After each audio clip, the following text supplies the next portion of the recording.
Want to make amazing scroll saw work regardless of what the picture is? Here's my process. As a scroll sawer, you got to get your inspiration from all kinds of places. Well, I was reading Nightwing number 66 by Chuck Dixon, and I scrolled down to the bottom of the page and I just stopped. This picture of the Joker, drawn by Rick Burchett and inks by Rob Leigh, I have to make this. Scroll sawing isn't the same as drawing, so I had to do a little bit of cleanup work to make it scroll saw ready. I redrew the picture digitally and then I made it black and white. I made some changes so I clearly knew what I was going to cut out. I typically use Inkscape to make all my scroll saw templates. It's a free program and I have a free class on my website that teaches you how to make templates like this. I have no affiliation with Inkscape in any way, I just like the program. And now I have something that I can work with. To start this project off, I need a panel. I took a 1/2 inch thick piece of MDF and I glued some Wingate to one side and some cherry to the other, so this would be a good substrate for our project.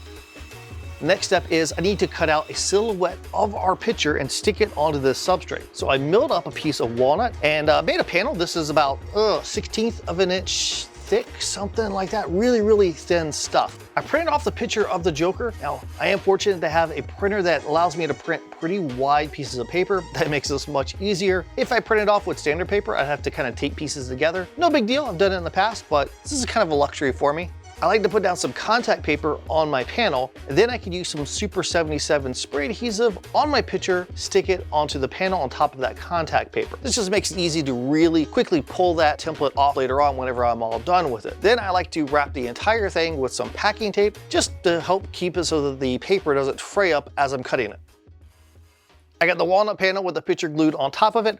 So now I need to cut out the Joker himself. I want to make sure I don't cut out the background here. I want to keep that intact. So I am going to drill some pilot holes randomly in Joker, cut out his shape, and then I'll have a silhouette of him that I can then glue onto our panel.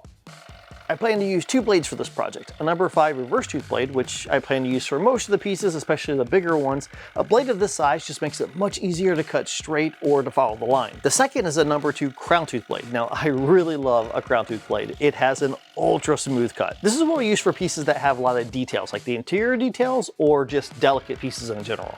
Silhouettes are tricky for me because my brain wants to save the Joker and cut up the background, but no, I have to save the background and cut up Joker.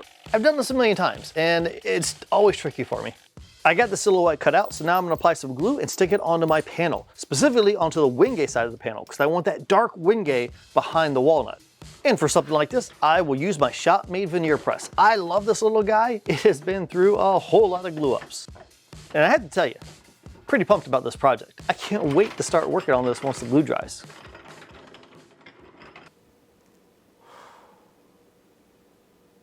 It's been 7 months since I've worked on this project. I can't recall ever stopping in the middle of a project, let alone picking it back up 7 months later. That was life. So I am back at it now, and I've got my panel here, and now it is time to start actually putting in our picture for Joker. So what I've got is his feet. What I noticed on the picture, where to cut out the feet are pushed out. Right? So like because he's sitting down. So I'm going to make sure that the feet are thicker than the rest of the pieces. So this was a pretty thick piece. So I'm going to take it, cut out the feet, put those in there so they are kind of standing way out. And then I'll reference all the other pieces and their thicknesses off of that to make sure that they're not as thick. Thinner, some may say. This picture has a lot of white in it, so that means we don't have a ton of options as far as the wood species go, but we've got a couple available to us.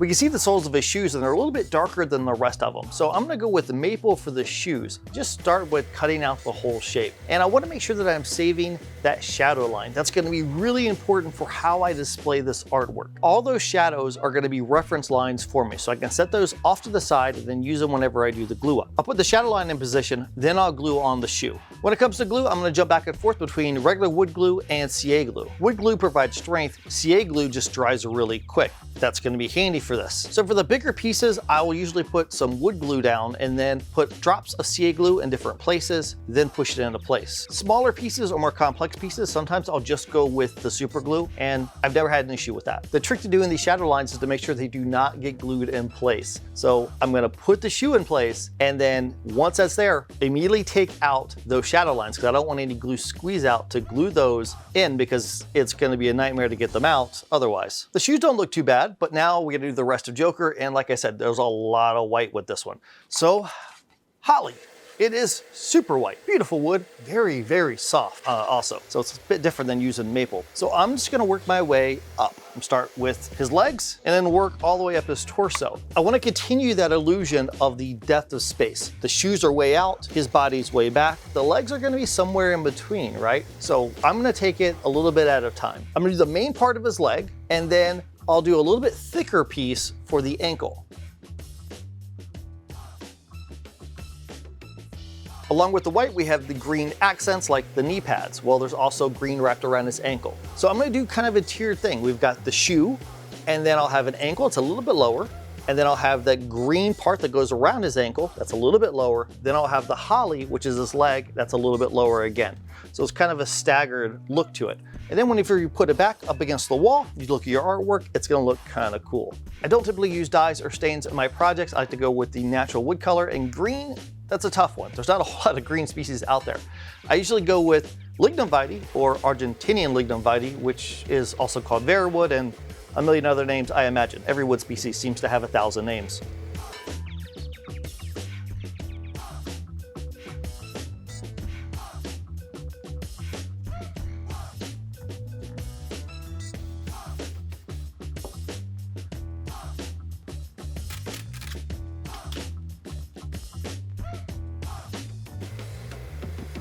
I cut out Joker's arms from a piece of holly, and I start off by cutting the entire piece that has both arms and the torso all together. Make sure that fits into my artwork on my panel. When I know it does, then I go back, and then I start cutting out one arm at a time. So I can cut out one arm and glue it into place using the remainder of the piece as the guide, then go back and do the same thing with the second arm. So essentially I'm going back and forth from my saw to my artwork, starting with a large piece and then cutting smaller sections off of that and gluing them in one at a time.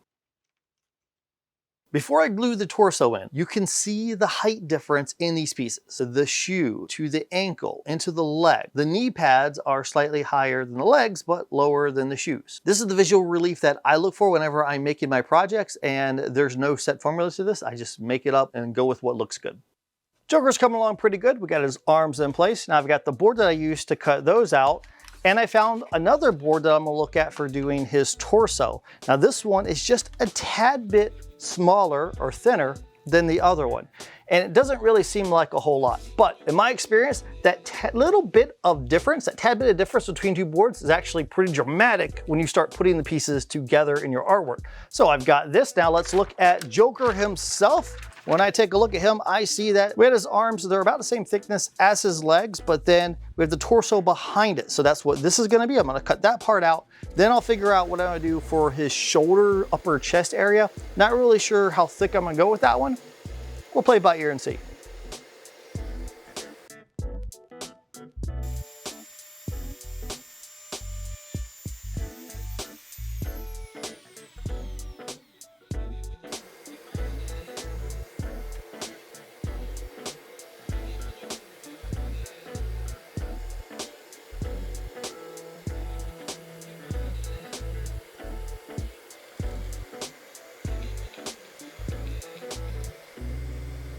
This is one of the things that I like about scroll sawing.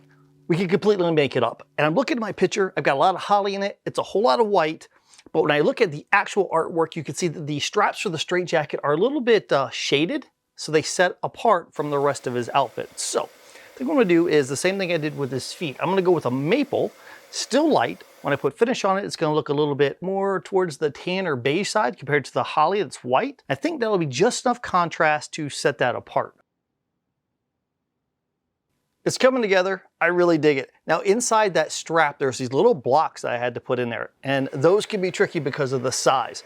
So here is a technique that I use. Get you a thin piece of MDF, like a 1/4 inch thick piece, and then cut it halfway through and just leave it there. You can tape it in place. Maybe you've got a shop vac that will have enough suction that it'll stay in place. Regardless, now you've got a zero clearance insert that's gonna make it way easier for cutting small pieces. I gotta do Joker's upper chest, and there's a lot of different pieces here. Even though it's not a huge section, it's gonna take me a long time to do.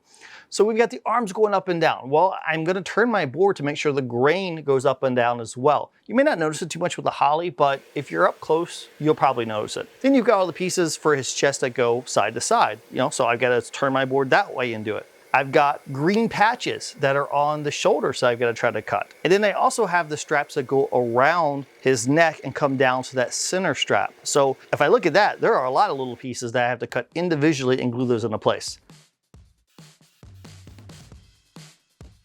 Now the most important part, the Joker's face. If the face isn't right, then the whole picture is just thrown off. There are a few pieces to cut out here, but mainly it's the neck, the face, and the hair. The neck really shouldn't be too bad because it's a pretty simple feature. The hair, well, let's get the face done first. The eyes. Well, in this picture, they are perfectly round. Have you ever tried to cut out a perfectly round circle? It's kind of tough. So instead, I'm gonna opt for the drill press. That'll take care of the eye sockets for me, which is great because then I can just focus on cutting out the rest of the face. Once the face is completely glued into place, then I can come back and actually add in the eyes. Those are freehand cut, and if for some reason they're not exactly perfect, not a big deal. It'll look like that's purposeful or that's just shadow. There's a lot going on with this face, and there's really more interior cuts to make than exterior cuts. Typically, I like to cut out an entire shape first before I start working on the interior cuts, unless the piece is kind of delicate. Then I'll do the opposite. For this one, it was drilling a whole lot of pilot holes and then a whole lot of stop and start cutting. Thread the blade through the hole, cut a little section, take it back off. Thread the blade through the hole, cut a section, take it back off. Over and over and over again. But ultimately, I think I pulled it off. I like to cut little strips of sandpaper like this. This is 220 grit, and before I glue it in, I hit all these edges, not just the edges on top, the edges on the bottom, because whenever I put this into place, I don't want to have these little fray marks that I'm never going to be able to get out. So I just take it, don't need to round it over, just need to knock over any of those fuzzies. The top part, I'll do a little bit more sanding to round it over, just to soften it a bit. Put my offcuts in here. And Joker's face.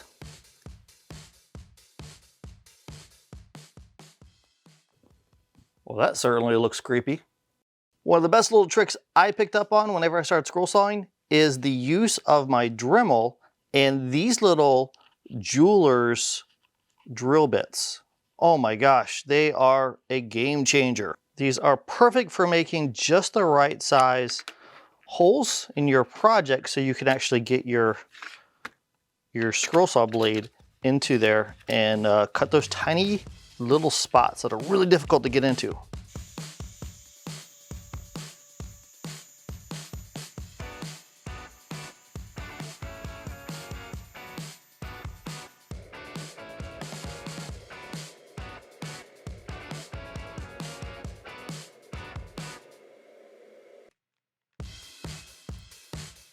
I guess I saved the hardest portion for last, which is the hair. There's a lot going on here. I'm just gonna basically take it one little piece at a time. I grabbed some lignum vitae, and it is just a tad thicker than his face is, and just cut a little piece, stick it in there, a little piece, stick it in there, and put on some headphones and just kind of tune out the world and get to cutting.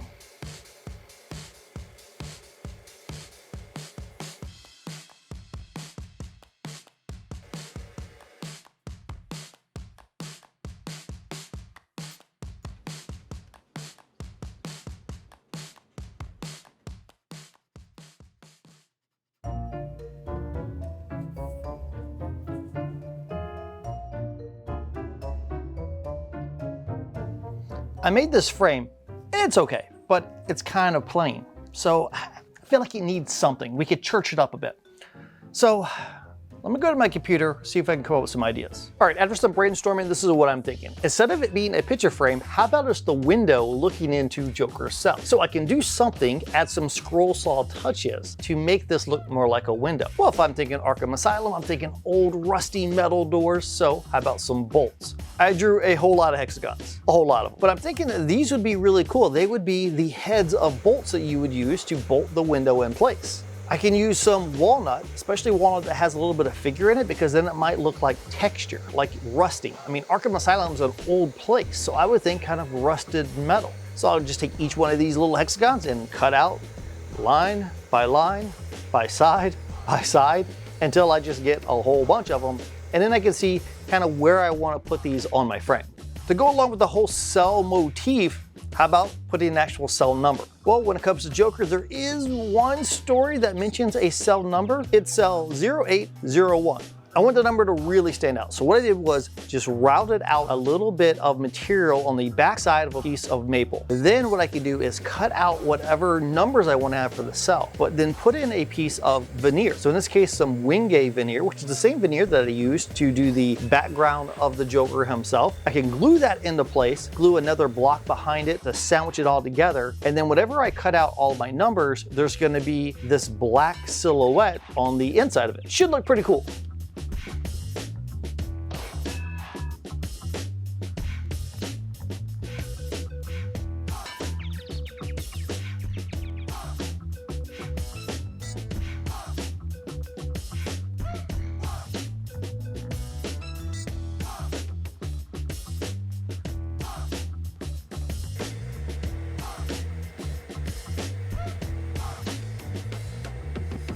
After all that work, it's finally time to apply finish. Now, when it comes to finishes with scroll saw projects, use whatever you want to use. I've used lacquer a lot. One thing I like to use is a wipe-on varnish. So this is Armor Seal by General Finishes. A wipe-on varnish is a varnish like polyurethane, but thinned down so you can apply it with a rag. In this case, I'm going to thin it down even more with some mineral spirits. I want it super thin. I'm going to take a little brush and I can get in all the nooks and crannies of this, cover the entire thing. Make sure that I wipe off any of the extra. I want a super thin coat on this. Let it dry, come back, do it again. And yeah, it takes a bit of time. I'm gonna apply probably 3, 4, 5 coats of this, but it's gonna turn out great in the end.